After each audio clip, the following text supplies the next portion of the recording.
Assalamualaikum, hai Sobat Tani. Pada video kali ini akan digambarkan tahapan kegiatan PPHT OPT Lada di Desa Sungkap, Kecamatan Simpang Katis, Kabupaten Bangka Tengah. Tim PPHT Gapektan Lati Asri, Desa Sungkap. Mantap.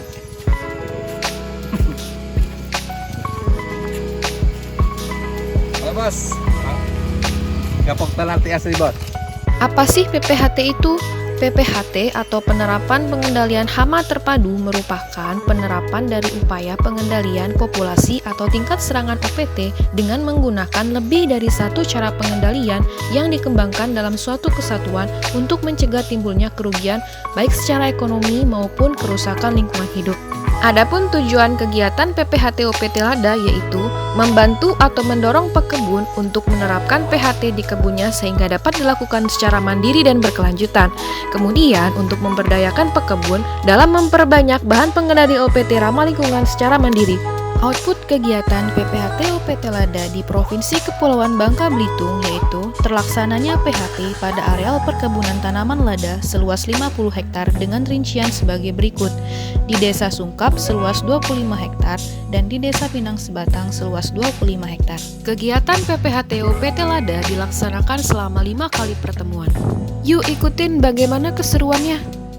Pertemuan pertama merupakan tahapan sosialisasi oleh pelaksana kegiatan kepada pekebun peserta PPHT OPT Lada dan pihak atau instansi terkait. Pada tahapan sosialisasi ini dijelaskan maksud dan tujuan pelaksanaan kegiatan PPHT OPT Lada, perkenalan dengan pemandu lapang, penjelasan teknis rangkaian kegiatan PPHT Lada, pembentukan subkelompok, dan menentukan jadwal pertemuan selanjutnya oleh pemandu lapang bersama pekebun peserta. Pertemuan pertama ini dilaksanakan pada tanggal 24 Mei 2023. Selanjutnya, pada pertemuan kedua dilaksanakan pada tanggal 31 Mei 2023. Pada pertemuan kedua ini, setiap subkelompok melakukan pengamatan dan identifikasi masalah di kebun lada milik Pak Rudi. Selanjutnya, setiap subkelompok akan menganalisa, membahas, dan memaparkan hasil pengamatan dan identifikasi OPT di lapangan. Kemudian dilakukan pengambilan keputusan pengendalian OPT sesuai dengan identifikasi masalah di lapangan. Setiap peserta diminta untuk melakukan tindakan penerapan pengendalian OPT di kebun masing-masing. Adapun OPT penting yang ditemukan hasil identifikasi di lapangan yaitu busuk pangkal batang dan penyakit kuning. Pertemuan ketiga dilaksanakan pada tanggal 14 Juni 2023. Pada pertemuan ketiga ini dilakukan praktek pembuatan metabolit sekunder jamur Trichoderma dan metabolit sekunder bakteri Bacillus. Pembuatan metabolit sekunder jamur Trichoderma dan metabolit sekunder bakteri Bacillus disesuaikan dengan OPT penting yang ditemukan di lapangan. Aplikasi MS Trichoderma digunakan untuk penyakit busuk pangkal batang dan penyakit karena patogen tular tanah lainnya. Sedangkan aplikasi metabolit sekunder bakteri Bacillus digunakan pada tanaman lada yang terkena penyakit kuning. Praktek pembuatan metabolit sekunder dilakukan sebanyak 25 liter MS bakteri dan 25 liter MS jamur. Adapun bahan-bahan yang dibutuhkan untuk membuat MS bakteri sebanyak 25 liter yaitu ikan segar sebanyak 500 gram dan terasi udang sebanyak 250 gram. Dan starter bakteri sebanyak 10 tabung, di mana satu derigen 2,5 liter diisi satu tabung starter bakteri.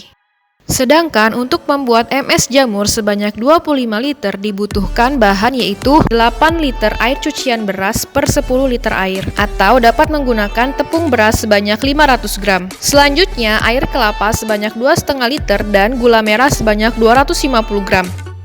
Untuk starter jamurnya, kita membutuhkan 5 tabung untuk 25 liter, di mana satu tabung starter jamur dapat kita gunakan untuk 2 derigen isi 2,5 liter. Selanjutnya dilakukan fermentasi dengan alat penggoyang atau shaker selama 14 hari.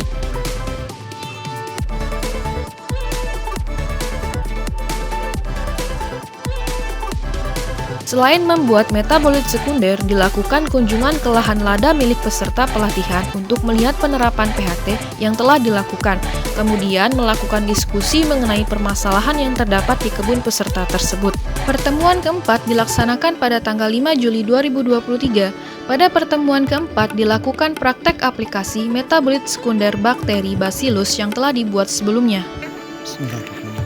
Assalamualaikum warahmatullahi wabarakatuh. Kami dari anggota Gapoktan Lati Asri Desa Sungkap akan melakukan aplikasi pengendalian hama terpadu atas penyakit lada yang terkena penyakit dampak penyakit kuning. Selanjutnya melakukan praktek solarisasi.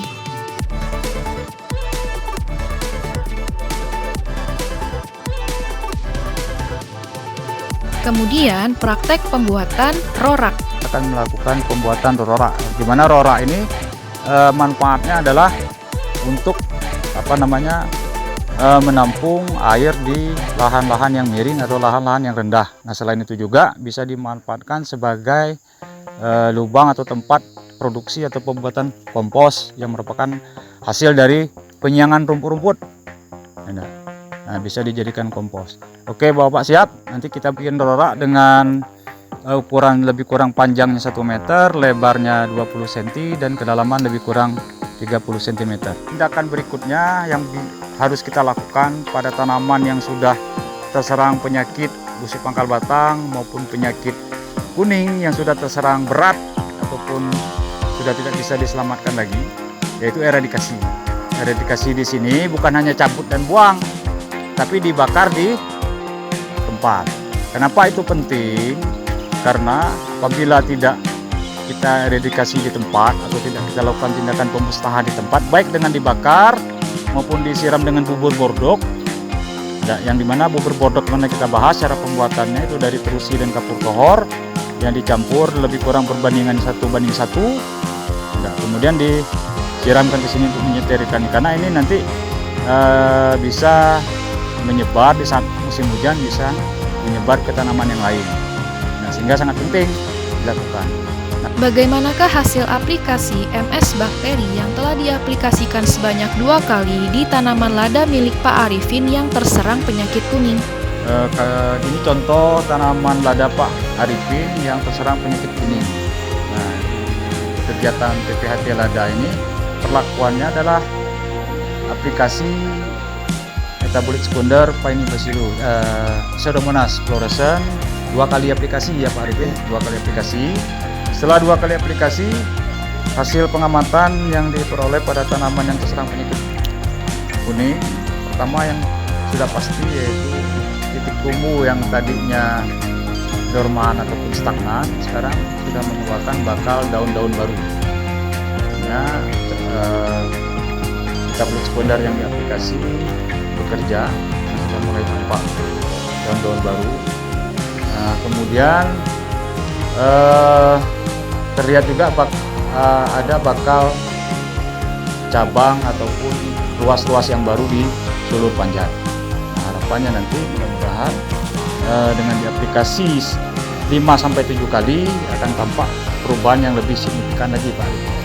Mungkin demikian, ini salah satu bentuk contoh di lapangan pada tanaman lada yang terserang penyakit kuning yang diaplikasi dengan metabolit sekunder. Berikut merupakan hasil penerapan pengendalian hama terpadu, penyakit busuk pangkal batang, dan penyakit kuning lada Gapoktan Lati Asri Desa Sungkap Kecamatan Simpangkatis Kabupaten Bangka Tengah. Hal penting yang harus diperhatikan untuk menekan tingkat serangan baik itu penyakit busuk pangkal batang dan penyakit kuning pada tanaman lada, yaitu penerapan pengendalian hama terpadu sebelum tanam. Berikut poin penting dari hal-hal yang dapat dilakukan sebelum tanam, yaitu yang pertama, pembukaan lahan. Pada saat pembukaan lahan harus dilakukan pembersihan dan eradikasi kayu-kayu beserta tunggul pohon sisa pembukaan lahan pertama untuk lahan kedua yang sebelumnya adalah kebun karet. Tujuan kegiatan ini adalah untuk pengendalian sumber infeksi jamur patogen tular tanah seperti contohnya jamur akar karet. Selain itu, pembuatan saluran drainase, bandar atau parit isolasi merupakan poin penting yang harus diperhatikan pada saat pembukaan lahan. Selanjutnya, pada poin penanaman, hal yang perlu diperhatikan yaitu yang pertama, membuat lubang tanam lebih besar dengan tujuan untuk membersihkan lubang tanam dari akar-akar pohon tanaman sebelumnya. yang dapat menjadi sumber infeksi atau inang jamur penyebab penyakit busuk akar dan busuk pangkal batang pada tanaman lada. Aplikasi di lubang tanam dengan menggunakan bahan organik baik kompos maupun pupuk kandang ditambah dengan kapur dan trichoderma dengan tujuan sebagai pencegahan dan pengendalian dini penyakit busuk akar dan busuk pangkal batang tanaman lada. Poin ketiga yaitu pembibitan. Pada saat pembibitan, hal yang perlu diperhatikan yaitu menggunakan varietas yang lebih toleran terhadap penyakit busuk pangkal batang dan penyakit kuning lada. Contohnya, penggunaan varietas nyelungkup dan merapin buah panjang atau bogor. Selanjutnya, tindakan penerapan PHT yang telah dilakukan di Desa Sungkap setelah tanam, yaitu melakukan pengendalian secara kultur teknis. Pengendalian secara kultur teknis dilakukan dengan melakukan pemupukan secara berimbang, yaitu pemupukan organik menggunakan kotoran hewan ayam dan anorganik menggunakan NPK plus 15-15-15 selama 3 bulan sekali. Kemudian melakukan pembuatan rorak yang merupakan alternatif jika memang tidak ada saluran drainase dan memang kebanyakan lahan di Desa Sungkap merupakan lahan berbukit. Selanjutnya, pengendalian secara mekanik dilakukan dengan melakukan eradikasi atau pemusnahan tanaman yang terserang berat baik busuk pangkal batang dan penyakit kuning. Kemudian, pengendalian secara fisik dilakukan dengan melakukan solarisasi pada tanaman terserang ringan penyakit kuning dengan menggunakan plastik bening. Pengendalian secara hayati dapat dilakukan dengan aplikasi agens pengendali hayati yaitu metabolit sekunder jamur trichoderma dan metabolit sekunder bakteri Bacillus dan Pseudomonas. Selanjutnya yaitu aplikasi trichoderma padat dari media jagung dan aplikasi PGPR atau RPTT. Alternatif terakhir penyakit busuk pangkal batang dapat dilakukan secara kimiawi yaitu menggunakan fungisida berbahan aktif asam fosfit. Berikut merupakan dokumentasi peserta PPHT OPT lada yaitu aplikasi metabolit sekunder jamur dan bakteri serta aplikasi trichoderma padat dari media jagung. Oke Sobat Tani, ini sahabat kita ASEAN aplikasi MS dengan sistem kocor. Assalamualaikum, ini adalah kebun lada. Dalam pengaplikasian bakteri disemprot di keliling batang, di daunan. Ini adalah tanggal 16 Juni 2023.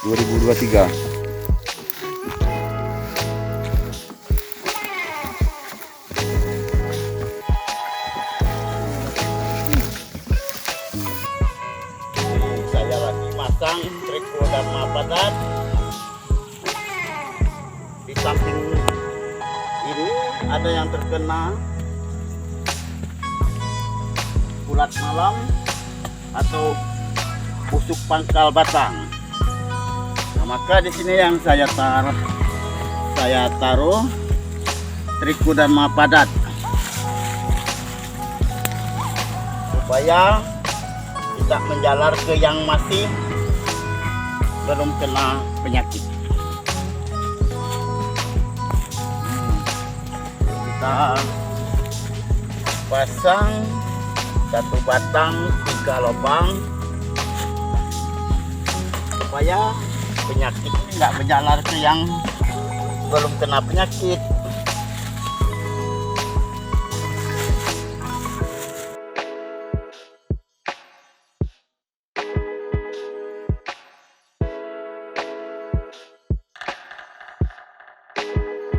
Metabolit sekunder tahap kedua.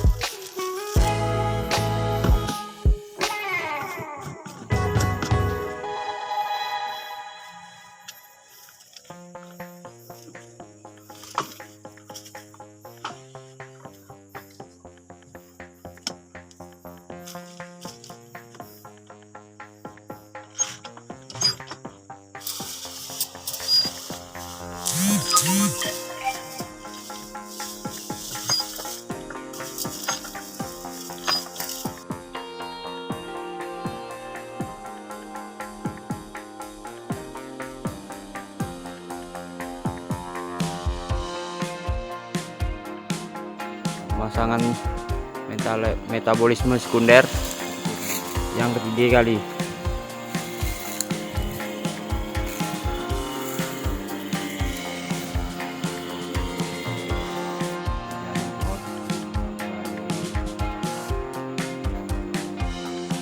Metabolis sekunder, pemasangan metabolis sekunder. Metabolis sekunder.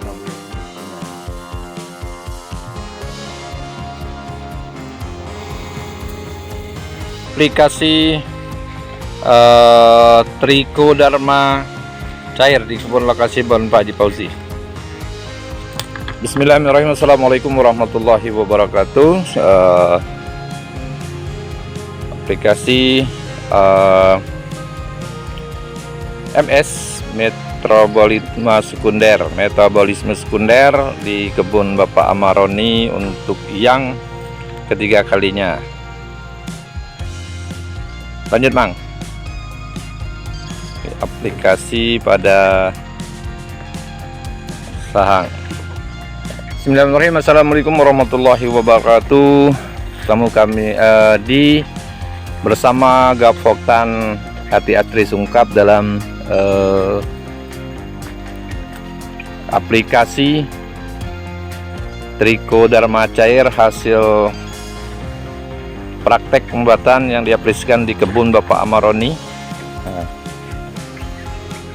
Oke Mang, di pangkal batang Mang. Nah, oke, bismillahirrahmanirrahim. Selamat datang di lokasi kebun Bapak Stabara dengan usia tanaman 5 bulan. Hari ini aplikasi untuk MS mikro sekunder. Oke, silakan Pak Mustabara.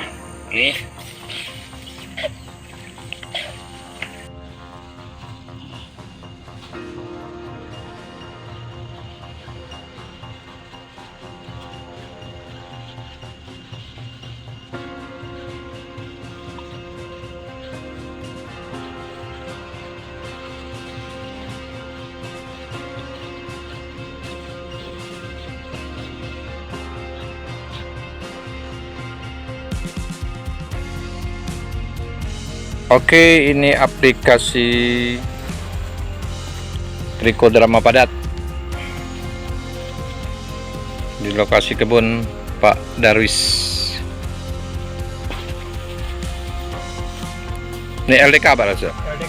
LDK. Varietas LDK. Apa tuh? Ada lah. Oke, ini aplikasi Trichoderma cair yang kesekian kalinya. Sudah ada perubahan dari kelihatan dari pertama pucuknya pucuk muda. Ini kemarin sudah parah, tapi setelah digemburkan tanahnya semprot ke batang dan seluruh permukaan oleh Bapak Darwis, kembali ada perubahan, kuningnya agak berkurang. Oke. Assalamualaikum warahmatullahi wabarakatuh. Inilah hasil analisa kami dari Aplikasi MS dari sang mulai lanak tumbuh, mulailah kena penyakit sang, tapi setelah disemprot 3 kali, nah inilah hasilnya. Nek diragu lagi, kami pun muat menyampaikan nih, bukan muat-muat, nyata untuk kita hageli ala nih. Assalamualaikum warahmatullahi wabarakatuh. Waalaikumsalam warahmatullahi wabarakatuh. Oke, ini aplikasi yang memang jos dari MS. Jadi ini dari mulai nanam lah kena penyakit, mungkin tidak tahu sebabkan lo bibit atau apa. Yang jelas zamannya setelah disemprotkan 3 kali Pak Dereco. 3 kali aplikasi, alhamdulillah tumbuh subur pucuk baru. Insyaallah, terima kasih MS, mudah-mudahan jadi semangat kami untuk bertanam lada kembali. Baiklah, ini aplikasi MS di kebun Pak Darwis yang ke 3 kali atau keempat kalinya. Perubahan cukup jelas, tumbuh pucuk-pucuk baru kembali segar seperti yang disampaikan oleh Pak Hendra, ibarat rambut pakai minyak rambut udah kelihatan mengkilapnya. Pertemuan kelima merupakan field day atau temu lapang dengan pekebun dan pihak atau instansi terkait yang tidak mengikuti kegiatan. Sekian video kegiatan yang dilakukan selama 5 kali pertemuan pada kegiatan PPHTO PT Lada di Desa Sungkap. Sampai ketemu di kegiatan PPHT selanjutnya.